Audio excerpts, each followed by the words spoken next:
Standard got nerfs, but they really didn't do much. The thing to keep in mind about this balance patch is that this was not a patch that was meant to absolutely destroy some of these certain decks. This was just meant in order to tick back a few cards that were somewhat problematic, and I actually agree with all of the nerfs that they actually did. It's just one thing that is very important to note is that these nerfs really didn't do all much to shake up the meta, unfortunately. And, I mean, if you take a look at HSReplay right now, it's not looking good in terms of, like, overall diversity, because right now, I mean, I think we had 4 classes that were above a 50% before the nerfs went live, and now we still are only dealing with 3 classes above a 50% win rate, and Demon Hunter is finding its way out. And I'm actually kind of surprised by this, because I still think that Demon Hunter is one of the best classes in the game, obviously compared to Paladin and Death Knight. Maybe it's just like a popularity thing, but Death Knight is still ruling the meta in my opinion, even though Paladin might be on top on HSReplay. So let's go ahead and dive into what I believe are going to be the best decks in order for you to maintain Legend, and then we'll go into some decks that actually might be good for you to hit Legend. But this is a deck that I will be playing today on stream, so if you like this kind of content, make sure you check out the Twitch channel over at twitch.tv/ClarkHellScream in order to make sure that you're playing this deck correctly, because this is the best deck in the game. I'm not being facetious, I'm not using any kind of sarcasm. I truly believe this is the best deck in the game, and honestly, if I had the dust right now, I would immediately crap this deck golden in order to prove a point. But I don't have the dust, so I can't do that right now. But this is the best deck in the meta. It did end up dropping the location because of the nerf to durability, and I guess the reason why a lot of people are saying this is significant is because you are getting a third less of the 4/5s, but I feel like in this deck in particular, the 4/5s are still good because the stats immediately and getting that trade is what's important. You don't really care about all of the 4/5s, but people have been taking them out of the list, and for example, Norwis has been doing really well with this particular build of Frost DK, and now we are running 2 Rowdy Fans instead of 1, and we're also running Cult Neophytes. This deck is just deal damage to the face, your opponent can't deal with it, and it can also close the gap against Blood DK very well. So honestly, I feel like Frost DK is the best deck in the meta because it can literally beat everything, even its unfortunate, unfavored matchup, Blood DK. And speaking of Blood DK, yes, it still makes its way into this list because this is still the most popular deck that I see on the ladder, and it actually makes it kind of funny in order to try and target this deck with all the combo decks that I'm coming up with.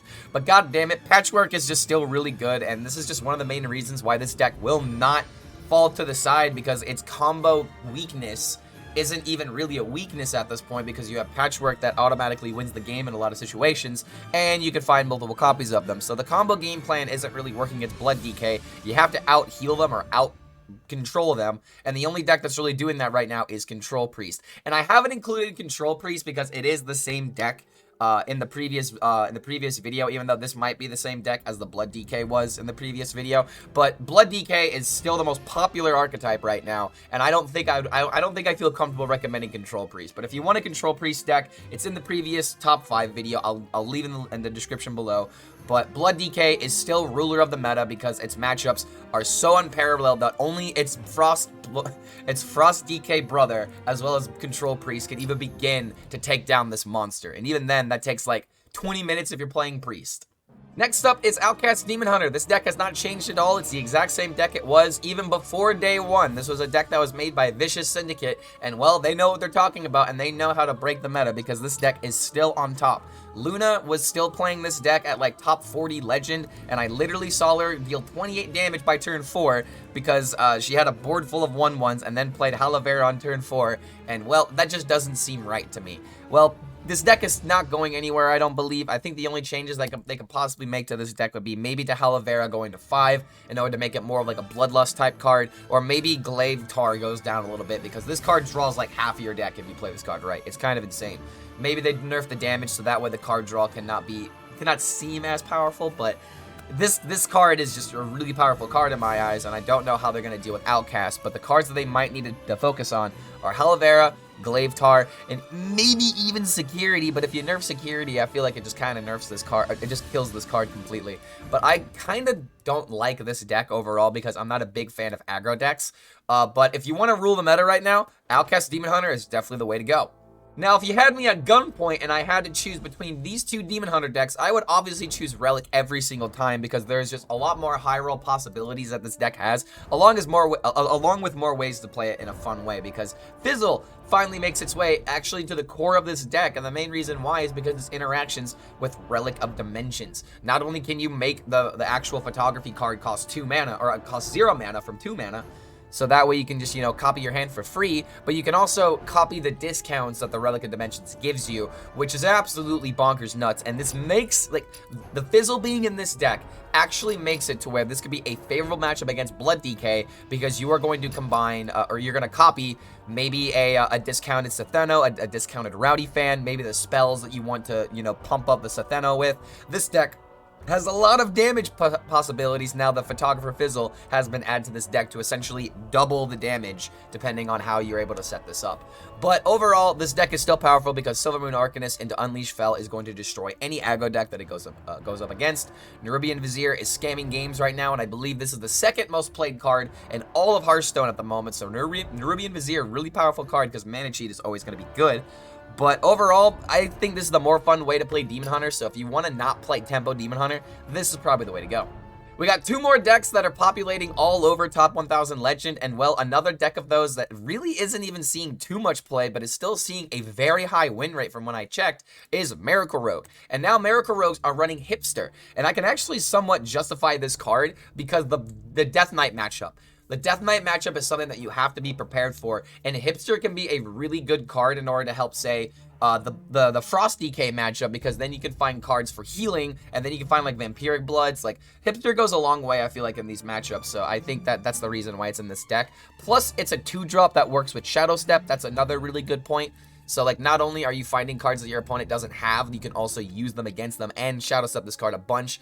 And something else that might even be worth looking into is maybe something like this with Tez. Like, I don't know. This is more of just, like, me speculating because I like the idea of trying to summon a bunch of cards from Tez. That's the more fun way to play Rogue in my eyes when we're not playing Contraband.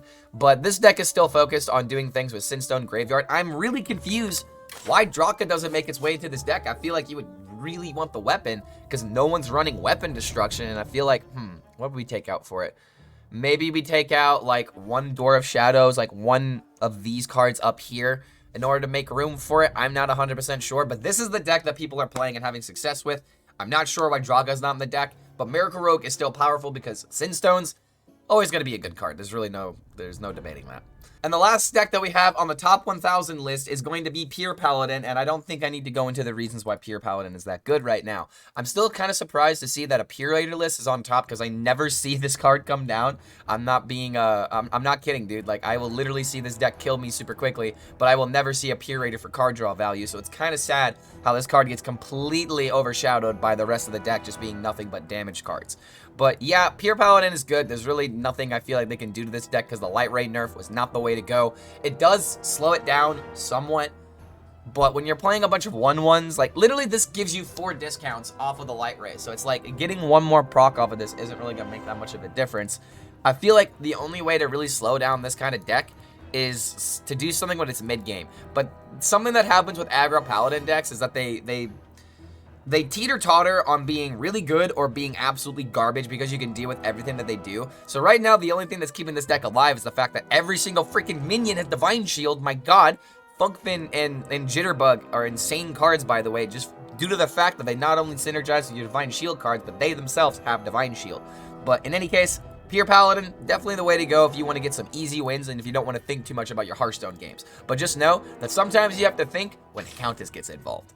So I've shown you 6 decks already, and this is going to be the weird in-between deck where it's like, it's somewhat good at top 1000 Legend, but it's really more of a deck that you get to climb the Legend with. But after this deck, I've got 6 more decks that I will be showing you that are probably better for you to actually climb to Legend versus maintaining in Legend, because these decks are going to destroy anyone at the lower ranks. Case in point, Unholy DK is not seeing a lot of talk right now because it does get destroyed by its Frost DK and its Blood DK brothers. But if you don't go up against DK, then this is still an extremely powerful aggro deck that I believe will destroy almost any other aggro deck that you happen to go up against. And it's just because, I mean, 1/3s. 1/3s go a really long way. The only really new additions to this deck are the Rowdy Fan, which makes a lot of sense. Just a lot of aggression tools, which...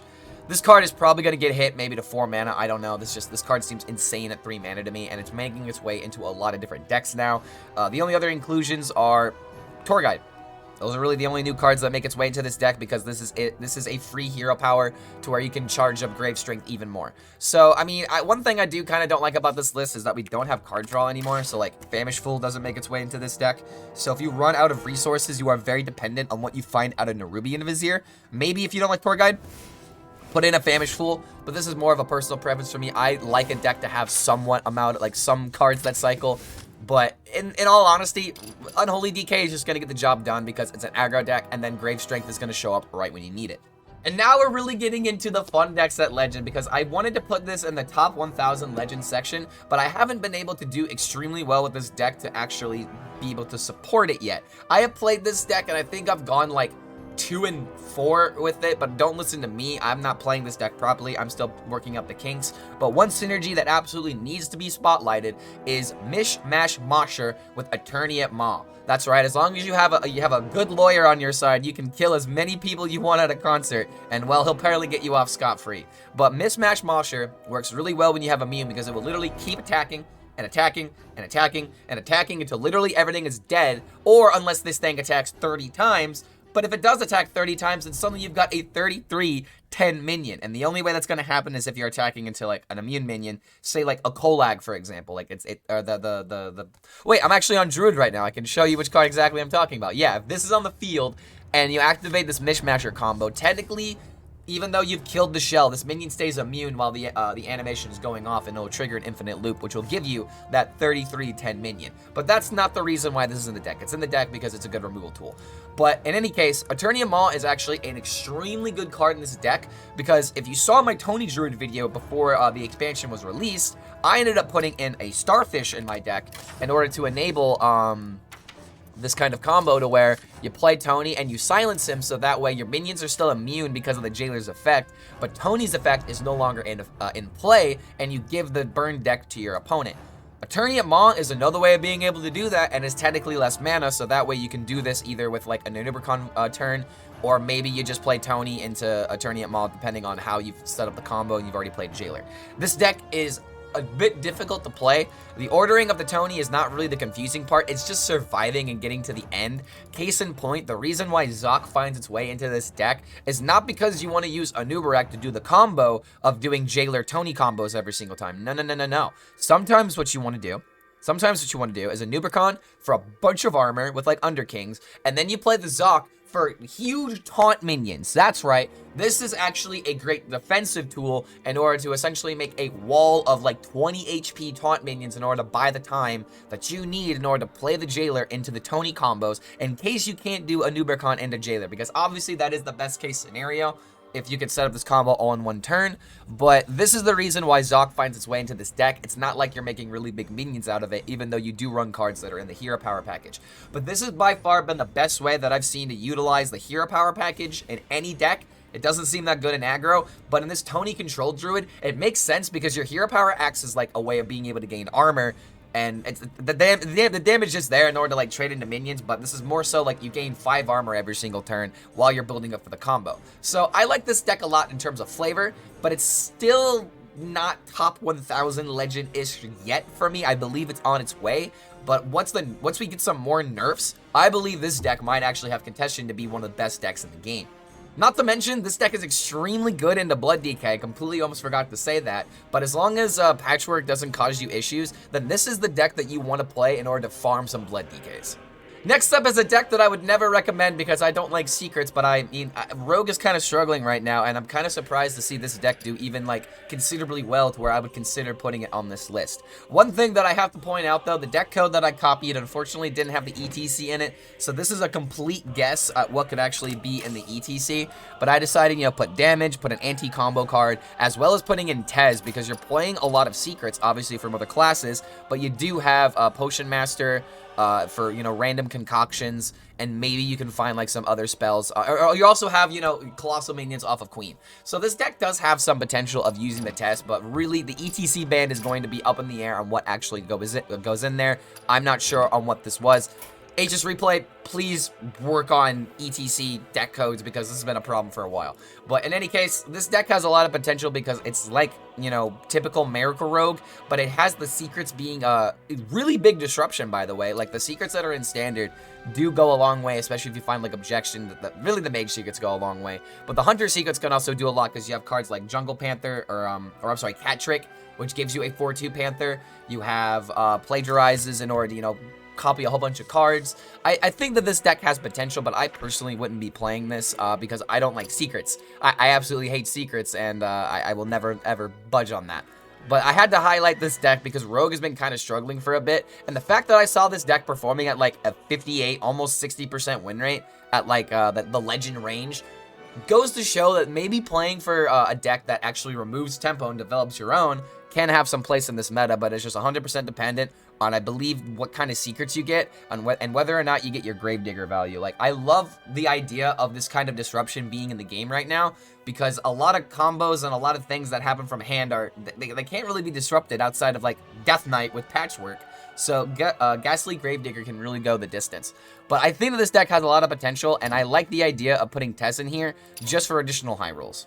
Next up is the deck that I have turned into my pet project because I believe there is something here, and I just can't figure out the best 30-card list in order to supplement this. But trust me, guys, Naga Mage is a legitimate deck. I know the stats don't look good, trust me. I know the stats don't look good, but this is a deck that literally punishes you for making literally any misplays. Any misplays, your win rate's going to go down by like 5%. I wish I was joking because I want this deck to be a meta-relevant deck. I love what this deck can do, but the stats just really don't support it right now. But let me walk you through my process right now on the experiments that we've had with Naga Mage. I've taken out the vicious Slither Spears because all we need is Amalgam and Mistakes, since we run Seafloor Gateway to make these cards even cheaper. And honestly, if you're looking at the Queen and the Talon value, I know, my chat would not let me not run Queen. So if you don't run Queen and you want this Talon synergy, then maybe you can go ahead and put in one Vicious Slither Spear in here. But there might be a possibility that maybe putting in like a 1-mana spell is the better option, but I like the idea of another 1-drop.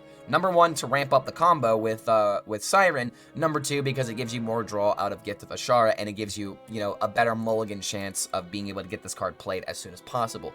But in any case, Queen is in here for one of two reasons. Mainly you want to pick a ring if you want to pick Queen, so that way you can get another Light Show, and it also costs 1 mana, so it helps with the ramping aspect of the deck. But the other reason why Queen is in here is just in case we need to like cheat out like a Colossal minion. Sometimes like going for like a Gigafin might be our only way to beat aggro, but I'm still not 100% sold on Queen, but I will say that I am sold on almost the rest of this deck. I just feel like there's like 2 or 3 more cards that I need to flex in here, and then it's the perfect list. But the Seafloor Gateway obviously draws your mechs, which, hold on a minute, where are the mechs? That's right, they're your amalgams. These amalgams are the only reason why we play this in the deck. And getting a 0 mana Mistake goes a very long way in order to help us ramp up the combo as early as turn 5. So that's the reason why I believe this is in the deck, and it's only as a 1-of because we need to just get this in the mulligan, play it as soon as possible because we don't want multiple copies of this clunking up our rewinds and our where's the other card? And our Shavara. Shavara getting this is just really bad, and you want to make sure that this only gets like Jellyfish and Light Shows. But trust me, guys, Jellyfish is the nuts because it quite literally doubles the damage on your Light Show because it goes from 2 to 4 damage. It doesn't need to double how many times this thing procs. So Jellyfish is a life hack in order to make Light Show good, and I'm surprised that no other deck has even included this in the list. But Vast Wisdom is another way that you can easily like find the Jellyfish, so it's understandable why some people aren't playing it. But I believe it is literally important enough to play this card so that way you can literally double the damage off a Light Show. And who knows if you get it from Shavara, if you get it from Rewind, obviously getting it from School Teacher can be insane. There's just so much potential for this deck that I do not want to like sleep on this because there is something here where it's like a Garrote Rogue level, a power level that we cannot ignore. And I feel like I'm the only one that's talking about this deck. We need more people to play Naga Mage. I literally made a tweet begging pro players to play this deck because, god damn it, there is something here, and I refuse to budge on it. But Naga Mage, I swear, guys, it's a good deck, but it is an extremely difficult deck. It doesn't do the greatest against aggro, so if you're at the lower ranks, don't play this deck, alright? I'll just go ahead and say it outright. If you're at a lower rank and you're only seeing aggro decks, don't play this deck unless you feel extremely confident with the combo, and even then, you still need the combo by like turn 5, turn 6, and really turn things around. So, if you want some fun, play Naga Mage. If you want to do well at Legend, maybe play Naga Mage if you're going up against something that's not too many, if you're not going up against too many aggro decks. But trust me, something is here, and I refuse to budge on this.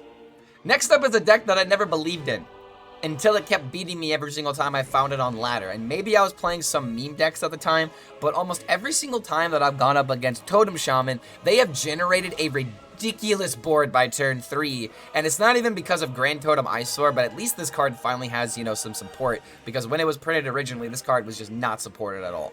But yeah, Thing from Below, Gigantic Totem coming up for 0 mana as early as turn 4 is kind of wacky.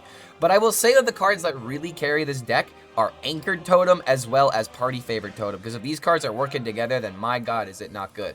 But like, Anchored Totem works really well. Like, I think what happened in one of my games, my opponent hit the nuts. Like, he played Tour Guide on turn 1, into Carving Chisel on turn 2, and then on turn 3, I believe he played Anchored Totem into the Hero Power into this, and then coined out another totem, and then suddenly, like, on turn 4, he played the Stone Right, and I just absolutely lost after he ended up playing, like, you know, this into this, and I cleared the board, and it's just like, Totem Shaman is one of those decks where I don't want to recommend it because it's very linear, and the moment that you remove, like, 1 or 2 boards, the game is just over. It is simply over. But if your opponent doesn't get those AoEs, then you are going to stop them. So there is that going for this deck. And, well, there's not too many decks that are seeing, like, there's not too many diverse decks over in top 1000 Legend, but Legend and getting to Legend is still very diverse right now. So I believe that Totem Shaman might be something that you could be looking for if you're just trying to maybe not grind to Legend specifically, but I believe this is a strong deck to at least get you to Diamond before you start going up against the decks that are going to counter you. And the same thing kind of goes with this deck right here. Like, when you look at Mech Paladin, your biggest question is, why are we not playing Pure Paladin? Well, the biggest payoff why is because we have a Wind Fury minion that works with the rest of the deck, and if you can somehow give this minion the Disco Maul for insane value, then you've already put it together why Wind Fury can be powerful. Not to mention that this card's a mech, and if you magnetize it, that's just, you know, a 9 attack Wind Fury minion immediately by turn 4 if you've got coin. Or actually, wait, no. Well, it'd be by turn 5. But you get the point. You get the point. The Wind Fury is the main payoff of this deck, and there's also the Radar Detection in order to help you, like, consistently draw out your cards. The biggest issue with this deck is that you are kind of dependent on, like, this hand buff mechanic in order to really make these mechs sing, and unfortunately, that's just not the way that you really want to play this deck, is by playing it slowly. Like, you really just want to storm the board and keep hitting him in the face. But, I mean, at least you have, you know, Radar Detector for the refill. Mech Paladin is just something I don't have too much faith in, but the stats were good enough in order for me to consider it on this list. But I mostly just wanted to show off this deck because of the Goldwing Disco Maul synergy that just absolutely is the reason why I believe this deck is performing very well. There's also Any Stormcoil, which actually makes a lot of sense in this deck for the same reason why we run Goldwing, because it gives us a Wind Fury minion. But this is a card that kind of depends on you already being ahead of the game anyway.